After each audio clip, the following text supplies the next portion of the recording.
પાપ ગમે એવડું હોય, એક દિવસ છાપરે ચડીને પુકારે જ છે. જે પત્ની સાથે 7 જન્મ સુધી જીવવા મરવાના વચનો આપ્યા હોય, એ જ પત્ની પોતાના અંધ પ્રેમ અને લવ વિથ ચીટના ચક્કરમાં પોતાના પતિને મોતના મુખમાં ધકેલી દે. અને આનાથી મોટો કળિયુગ તો બીજો હોય પણ શું શકે. નમસ્કાર, ગુજરાત BS9 TV ન્યૂઝમાં આપની સાથે હું છું ભગવતી વિશાવડિયા. ફિલ્મ દ્રશ્યમમાં જેમ ગુનો છુપાવવા માટે જે રીતે કાવતરા ઘડવામાં આવ્યા હતા, સેમ એવો જ હત્યાકાંડ જામનગરમાં થયો છે. પતિ ગાયબ છે. 2 વર્ષ સુધી પરિવારને જિંદગીનું સૌથી મોટું જૂઠ પીરસવામાં આવે છે કે તે તો ઓસ્ટ્રેલિયામાં સેટ થઈ ગયું છે. પણ જ્યારે એ જૂઠનો મુખવટો ઉતરે છે, ત્યારે જે સત્ય બહાર આવે છે તે આખા ગુજરાતને ધ્રુજાવે છે. કહેવાય છે ને કે સત્ય ક્યારેય છુપું રહેતું નથી. જામનગરના પંચબી પોલીસ સ્ટેશનમાં જ્યારે મૃતક જિગ્નેશ માવદિયાના ભાઈ અશોક માવદિયાએ એક શંકાસ્પદ અરજી દાખલ કરી, ત્યારે જ કાયદાની નજર આ કેસ પર પડી. જિગ્નેશ છેલ્લા 2 વર્ષથી ગુમ હતો, પણ પત્ની પૃથ્વી અને પરિવાર વચ્ચે સતત એ જ નાટક ચાલતું હતું કે જિગ્નેશ ઓસ્ટ્રેલિયામાં ખુશ છે અને ત્યાં સ્થાયી થઈ ગયો છે. પરંતુ પાપનો ઘડો એક દિવસ ભરાય જ. મામલો ત્યારે વળાંકમાં આવ્યો જ્યારે પરિવારનું એક સભ્ય ઓસ્ટ્રેલિયા જવાની તૈયારી કરે છે અને જિગ્નેશનું સરનામું તથા ફોન નંબર માંગે છે. બસ પત્ની પૃથ્વીના જૂઠના પાયા અહીંથી હચમચી ગયા. બહાના ખૂટી પડ્યા અને પોલીસના સકંજામાં ભાંગી પડેલી પત્નીએ આખરે કબૂલી લીધું કે પોતાના જ પતિની ખોફનાક હત્યા તેણે કરી છે. પોલીસની કડક પૂછપરછમાં જે પર્દાફાશ થયો છે તે સાંભળીને અનુભવી અધિકારીઓ પણ ચોંકી ગયા હતા. પત્ની પૃથ્વીને લગ્ન પહેલાથી જ નિલેશ નામના યુવક સાથે અફેર હતું. લગ્ન થઈ ગયા, પણ આ કાળું કારનામું તેણે બંધ ન કર્યું અને આ વૈધ સંબંધો વચ્ચે પતિ જિગ્નેશ તેમને કાંટા સમાને લાગવા માંડ્યો. પ્રેમ અને વાસનામાં અંધ બનેલા પૃથ્વી અને નિલેશે જિગ્નેશને કાંટો હટાવવા માટે દર્શમ ફિલ્મ જેવો ખોફનાક પ્લાન ઘડ્યો. જિગ્નેશના દારૂના ગ્લાસમાં ઝેરી સાયનાઇડ ભેળવીને તેને ક્ષણભરમાં મોતને ઘાટ ઉતારી દીધો.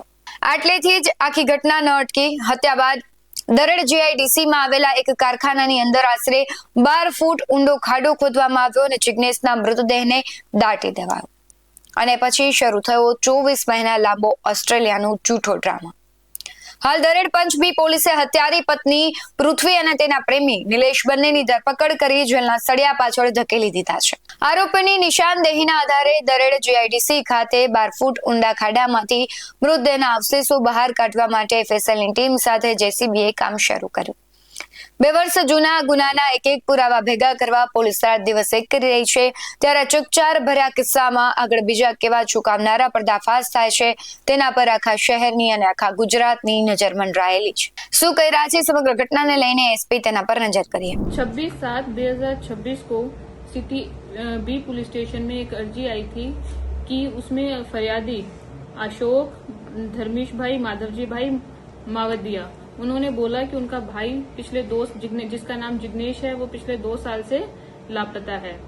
उसकी पत्नी से पूछने पे उसकी पत्नी कहती थी कि वो ऑस्ट्रेलिया गया है, और जब उसका परिवार उसका संपर्क कांटेक्ट नंबर मांगता था तो उसकी पत्नी ने कहा कि उसका ऑस्ट्रेलिया में वो जिस कंपनी में काम करता है वहाँ फोन पर बात करना अलाउ नहीं करते. तो 2 साल उसके परिवार के साथ कोई संपर्क नहीं हो पाया. उसका परिवार का उसके काका का बेटा ऑस्ट्रेलिया जा रहा था, तो उन्होंने उसकी वाइफ से वापस पूछा कि हमें हमारे भाई का नंबर दो, मैं वहां जा रहा हूं, मैं उनसे मिलना चाहता हूं. तब उसकी वाइफ ने उन्हें बताया, पुलिस की जब धमकी दी गई तो उसकी वाइफ ने बताया कि उसको तो हमने 2 साल पहले मार दिया है. इस बात की फरियाद उन्होंने सिटी बी पुलिस स्टेशन में 26/7/2026 को गुम दाखिल करवाई. उसमें उन्होंने बोला कि उन्हें डाउट है कि उनके भाई को उसकी वाइफ ने अपने प्रेमी के साथ मिलके मार दिया है. जब इसकी आगे सिटी बी पुलिस स्टेशन ने तपास की, उसमें उन्हें पता चला जो विक्टिम है जिग्नेश, उसकी बीवी पृथ्वी ने अपने प्रेमी निलेश के साथ मिलकर उसकी दारू में साइनाइड मिलाकर उसका मर्डर कर दिया और उसकी लाश दरेड़ के कारखाने के अंदर गाड़ दी. और अभी इसका आगे की वहाँ खोदकाम चालू है. आगे की जो भी अपडेट होती है हम आपको देंगे. मैडम, ये किस तरह से कितने साल से प्रेम संबंध था और मालूम कैसे पड़ा कि दादा उसके साथ में कोई हत्या करने में शामिल है कि क्या? इसका पहले अभी इसका जो प्रेमी है उसका उससे शादी से पहले भी संबंध था. शादी से पहले संबंध था, फिर शादी के टाइम और उसके कुछ समय तक संबंध नहीं रहा। फिर शादी के कुछ समय बाद वापस अपने पुराने प्रेमी के साथ प्रेम संबंध शुरू हो गया था। उसकी फैमिली डिटेल क्या, बैकग्राउंड क्या है, फैमिली में कौन कौन है, कौन कौन नहीं है? अभी उसकी फैमिली में उसके भाई हैं जो हमें यहाँ फरियाद देने आए हैं। आगे की पूरी तपास विक्टिम के भाई अशोक हैं, वो हमारे पास फरियाद देने आए हैं। आगे की तपास चल रही है। कितना समय हो गया था और ये कब से रिलेशन में थे? इनकी शादी को अप्रोक्सीमेटली 5-6 साल हो गए थे और ये इसकी वाइफ पृथ्वी वो अपनी शादी से पहले से ही अपने प्रेम जो नीलेश है उसके साथ प्रेम संबंध में थी। शादी के टाइम पे कुछ समय के लिए उनका प्रेम संबंध टूटा, फिर शादी के बाद वापस शुरू हो गया। मैडम, हत्या कहाँ की गई है, ऐसा पुलिस का क्या अनुमान है इसमें? इसमें हत्या दरेट जीआईडीसी के अंदर जहां उसकी बॉडी गाड़ी गई है वहीं हत्या हुई है, यही आशंका है अभी तक। बॉडी कैसे छुपाई, कैसे हत्या की, पूरा डिटेल बताइए। बॉडी वहां गड्ढा खोदकर उसमें 12 फीट का गड्ढा खोदकर उसमें बॉडी छुपाई गई। अभी क्या चल रहा है? अभी वहां उसी जगह का आरोपी को साथ रख के खोदकाम चल रहा है। जैसे इसमें हमें आगे कुछ मिलता है हम आपको बताएंगे।